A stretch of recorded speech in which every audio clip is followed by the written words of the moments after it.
அதாவது அந்த காம்போனன்ட்ஸ் இருக்கு இல்லையா, நம்ம யூஸ் பண்ணுற லிப்ஸ்டிக்கோட காம்போனன்ட்ஸில் கார்சினோஜென்ஸ், அதாவது கேன்சர் வரத்துக்கான அந்த பொருட்களை யூஸ் பண்ணால் கேன்சர் வரும் அப்படிங்கிற ஒரு கார்சினோஜென்ஸ் அந்த காம்போசிஷனில் இருந்ததுன்னா உங்களுக்கு கேன்சர் வரதுக்கான பாதிப்புகள் நிறையவே இருக்குது.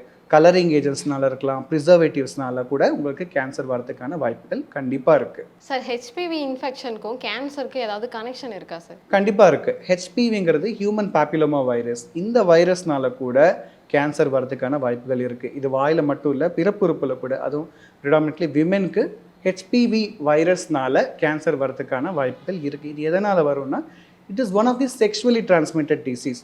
இப்போ மவுத்தில், வாயில் உங்களுக்கு எதுக்கு ஹெச்பிவி அப்படின்னு சொல்லக்கூடிய அந்த வைரஸ்னால உங்களுக்கு கேன்சர்ஸ் வருதுன்னா, இன்ஃபெக்டட் பர்சன் கிட்ட ஓரோ ஜெனிட்டல் ஒரு ஓரோ ஆனல் செக்ஸ் வச்சுக்கிட்டாங்கன்னா அது மூலிமா உங்களுக்கு இன்ஃபெக்ஷன் ஸ்ப்ரெட் ஆகி உங்களுக்கு ஹியூமன் பாப்பிலோமா வைரஸ்னால கேன்சர் வரதுக்கான பாதிப்புகள் நிறைய இருக்குது.